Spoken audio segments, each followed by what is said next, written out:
Great.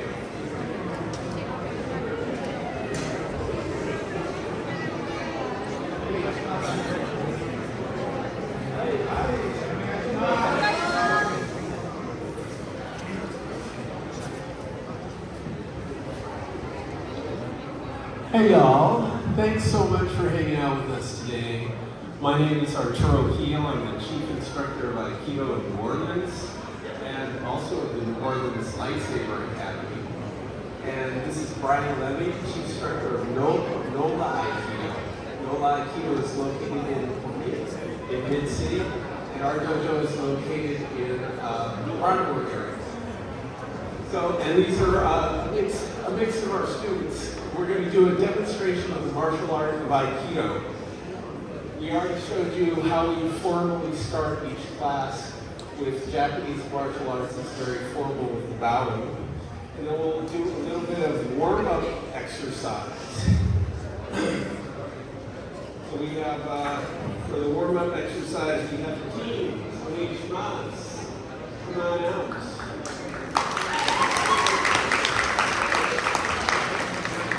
Demonstrate some small rolls, please, and hand rolls. Take your time. In Aikido, we learn how to fall without hurting ourselves. Learning how to take the energy of a throw and turn it into a roll, where we can just get right back up from the falling process. There's a saying in martial arts that you fall 7 times and you get up 8. And the idea is to get up without being hurt.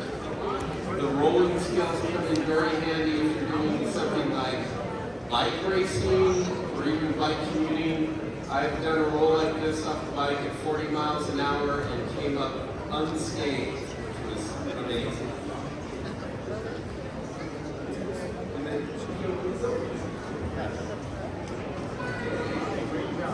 and stop the rolling, please.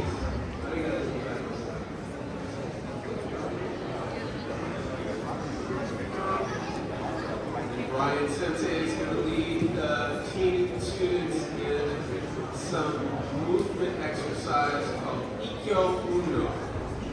Shifting the weight, bringing the hands up right in front of the hara, or the center. A lot of the movement in Aikido involves keeping the center, as the center, the hara is the center of power. So we keep our hands right in front of the center of power, instead of out to the side where it's really easy to lose our balance. We're demonstrating a Shogunuchi strike. It strikes the center top of the head, and doing the same Ikkyo Uno exercise to intercept.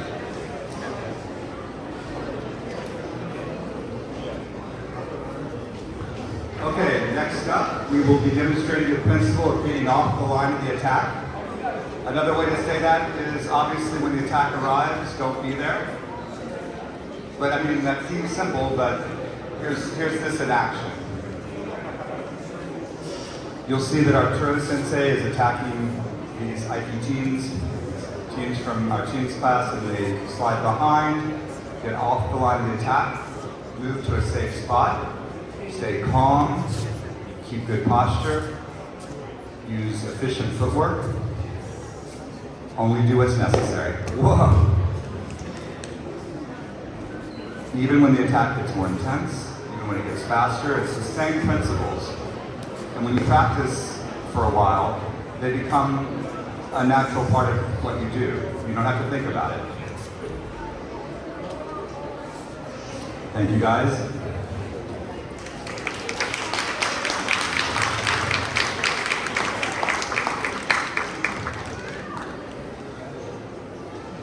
And in getting off the line from attacks, one of the main tools that we use is understanding footwork.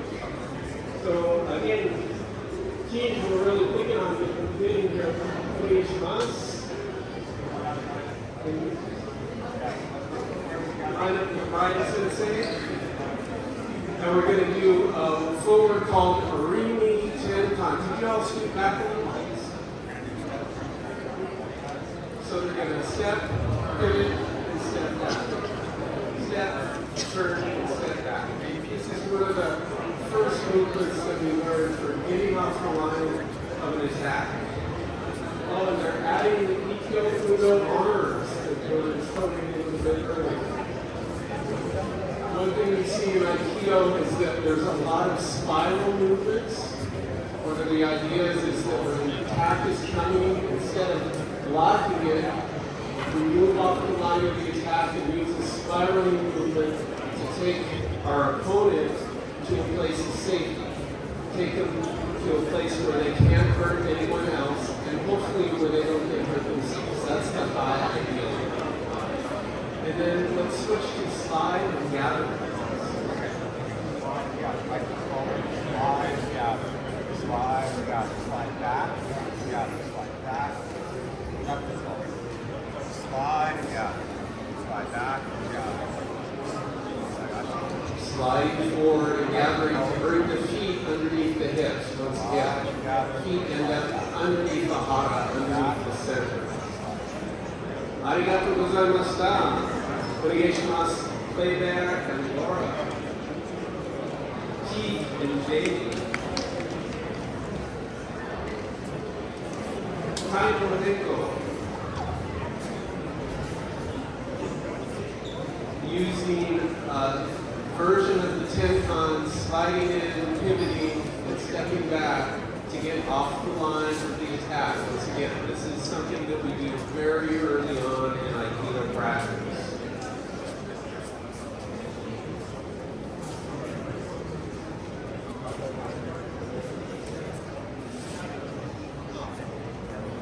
One nice thing about the Aikido practice, it doesn't matter how big you are, you actually have a little bit of an advantage being smaller because your hips are lower. And if you're really upper body muscular, like many men who come to Aikido have to unlearn how to use the strength because we tend to want to force it with our upper body. And there's limitations to that. Or many times when you're being thrown by somebody who's like 5 foot tall and you think, they're not going to throw me. They end up launching you because their center is so connected to the earth. And then let's switch to Shomanuchi, Ikkyo, Ura.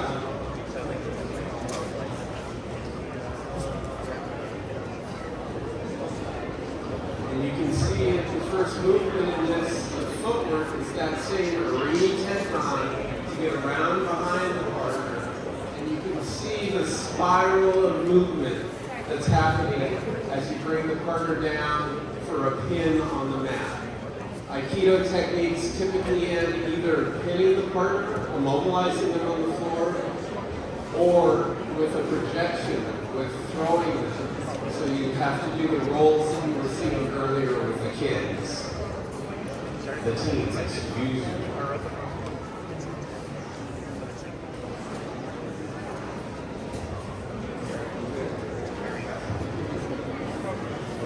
Next up, we're going to show a really important other principle of Aikido. That is the basic principle is called kazushi. Kazusu means to take balance or to unbalance someone. One interesting thing to look at is in Aikido, whether it's in a dojo or if we're using it in the streets or in any physical situation, what we're going to see here is that Arturo Sensei and Ted are going to show getting off the line and unbalancing. The idea is that if you try to force it, it's very difficult. If you try to use muscle or any kind of strength at all, it's quite difficult. But if you move your body to a place where the attacker is out of balance, it gets very easy. And one thing we're looking for example, when people get close to their first black belt exam, we do, first degree black belt up to 4th degree test. What we're looking for is that every time the person showing techniques gets attacked, they stay in good balance, while the attacker is always out of balance. So you're seeing this now.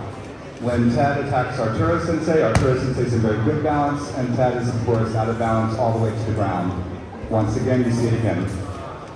It's kind of interesting that in Aikido, the attacker takes unusual shapes like this, whereas the nage, the name in Japanese for what I like to call the person who, the peacemaker, the one who does the throwing or does the technique, but I prefer to say the one who makes peace out of a conflict, stays in a pretty natural position the whole time.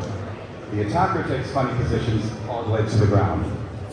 So this is Kazushi, that principle. Sometimes it becomes high falls. Sometimes it becomes legs up in the air, high falls.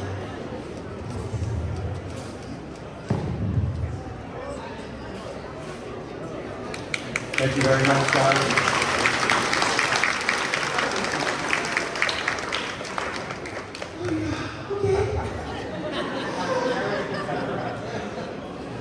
The high falls, it's basically rolling in the air and then just landing. And it sounds dramatic, not dramatic. And but actually, when you learn how to do it, it's quite soft, it's quite easy. The slapping is to slow your body down as you're spinning in space. This is also a good example of what we'll do next. This demonstration of the principle of Kooken. So let's get Jamie and Keith up. Yakuhaku Rotogori.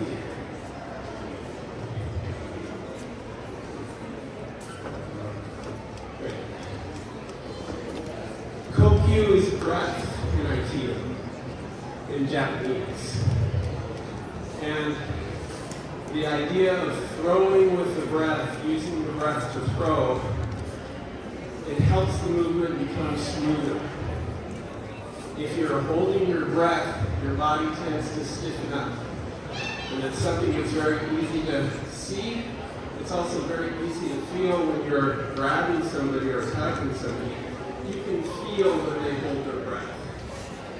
And so part of the practice is learning how to flow with the movement and to keep breathing throughout the process. Holding the breath equals tension. That's not just true in Aikido and martial arts, it's true in everyday life. If you're holding your breath, you're tensing up.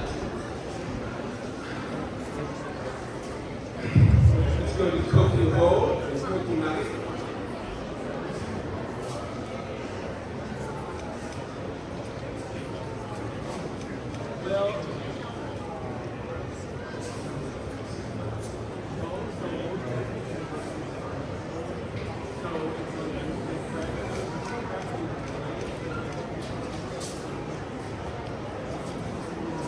Again, sometimes as we're teaching this, we'll definitely emphasize the breath.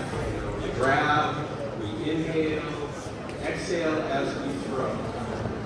And for the person being thrown, it also is important to keep breathing. Once you stiffen up during the throw, that also makes you have a lot of corners.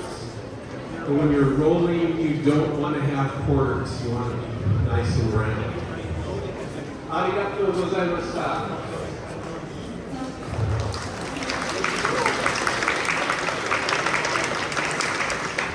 Next, are you guys doing kata? Okay. Next, we're going to look at some of the sword relationships with Aikido. All the Aikido techniques come from sword techniques, from sword movements. So we're going to look at some paired sword movements with two people at a time.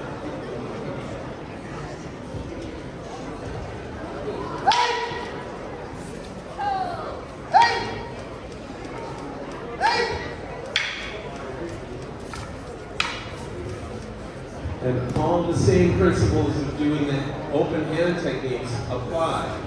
Breathing, keeping your focus, keeping appropriate distance, staying connected with your partner.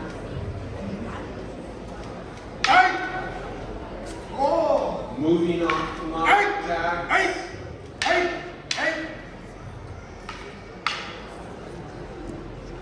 and taking the person to a place of safety, a pinned place on the ground.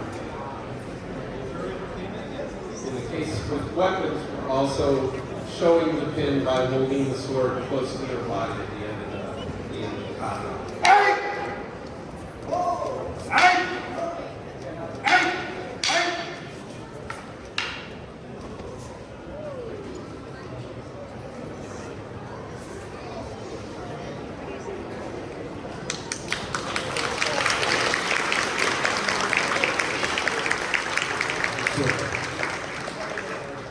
Next up, Ted is going to attack Arturo Sensei with a sword.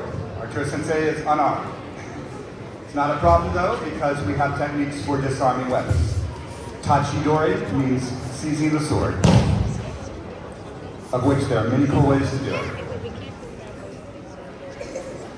It's about staying calm, moving to where you need to be, and all the principles we talked about earlier. Getting off the line of attack, kokyu breathing, and also very much about unbalancing the partner, kuzushi.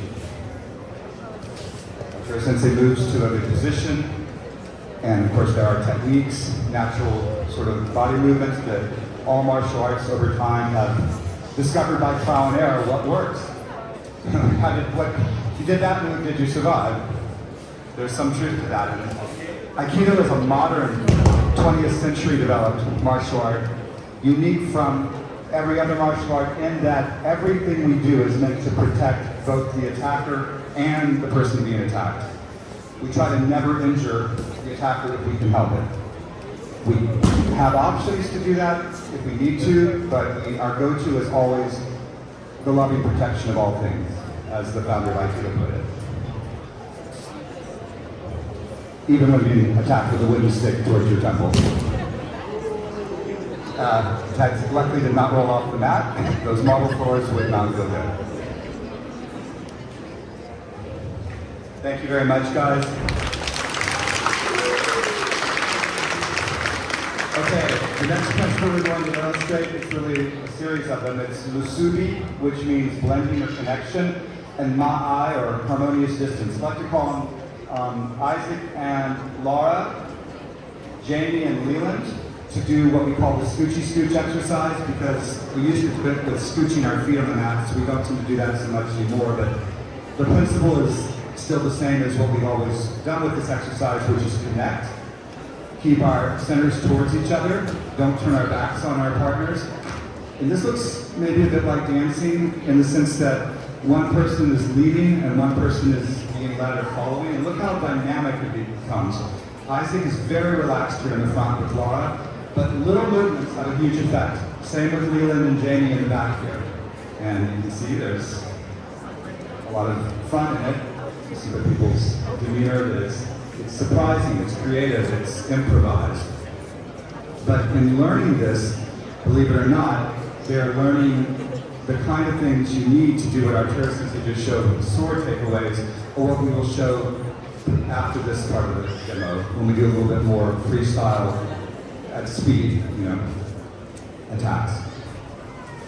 So this is, the other thing I want to say besides the connection aspect of this, the musubi, the feeling what the partner's doing is that they're keeping their space. They're never collapsing their arms. They're never, if they each have an egg of energy around them, they're never breaking that egg. They're never crumpling themselves. In Aikido, you try to be just exactly where you need to be. My friend and colleague in Florida, Weldon Sensei, says he does Wing Chun and other art as well. His sifu in California says, do the right thing at the right time.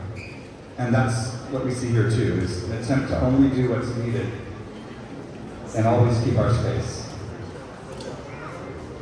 Try not to aggress against the other person, but also we don't cower. Aikido's not about cowering, it's about respectfully taking care of ourselves and the attacker. So thank you guys very much, and we'd like to see maybe for the Taniki version of this that Ted was going to do, maybe Ted and Jamie. Okay, Ted and Jamie, please. Okay.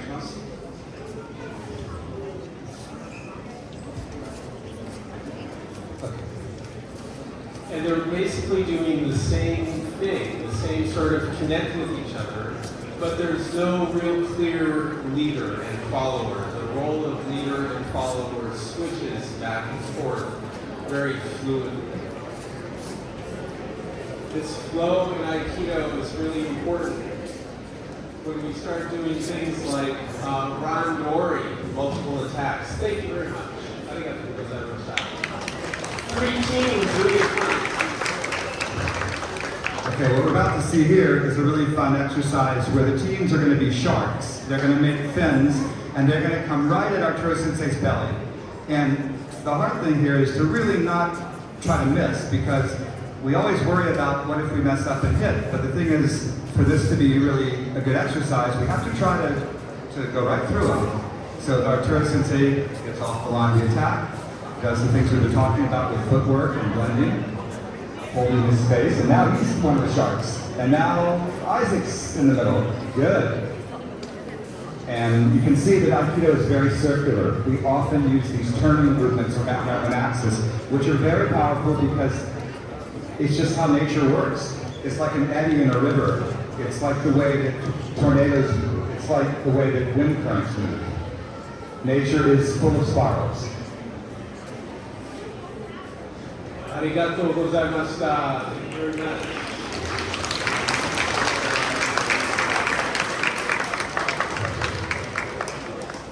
Now we'll see a little bit of what's called Jinuwaza, a little freestyle. And we're going to have, so Brian Sensei doesn't know what attack is coming. He just has to respond to his uke, to his attacker, by moving off the line and spiraling, moving in a way that takes the opponent down. This is with one partner.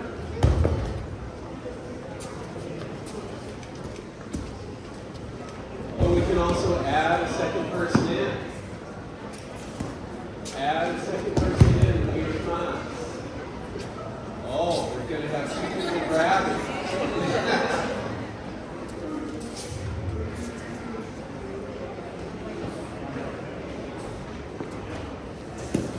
And this is randori, multiple attackers. Coming one after the other, after the other, after the other. When we have more space, it may be 3 or 4 attackers. Notice that he's also using somebody who's about to fall as a little buffer. And sometimes he'll even stack them up on each other.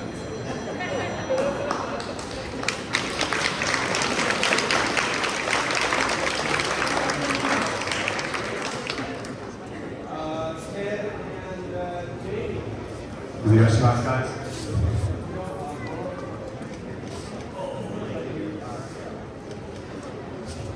So Arturo Sensei is being attacked with these double grabs with Japanese Moro Tegori. Toryu, this is a Japanese festival, and some of you may be in the languages. Moro Te is hand, Moro Te means both hands. Toryu is grab, Moro Tegori, Moro Tegori. So now, things free up a bit. They're still grabbing with these double grabs. And again, Arturo Sensei is using them sometimes as shields. When you have 2 attackers, you can do this. When you have 3, 4, or 5 attackers, it becomes even more important to treat them as one giant hydra attacking you. You can't see them as separate. Aikido is an art of unification, so the more you get away from the idea of treating things as disparate, separate particles, the more you work on working on connection and sort of unity of consciousness, you might say, without going too far on that. But thank you very much, guys. I believe that's all we have time for, so we're going to bow out now. Thank you, Arturo Sensei. Thank you, everybody.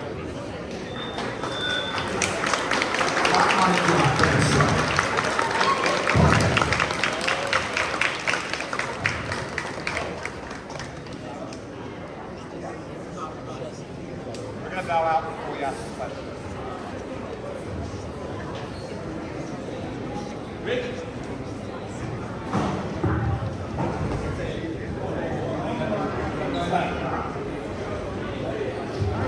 Oh, we have any questions? Oh, here's somebody. What's that? So we have somebody who wants to just come up and attack us. Wow. You people in the audience really know how to fall. Okay. We'll confess. He practices Aikido. He already learned how to fall. But if you want to come up and try, you know?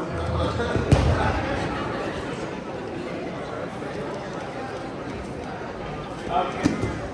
All right. Thank you so much, random audience person. Thank you, everyone. We've got flyers in the back room if you're interested. Thank you very much.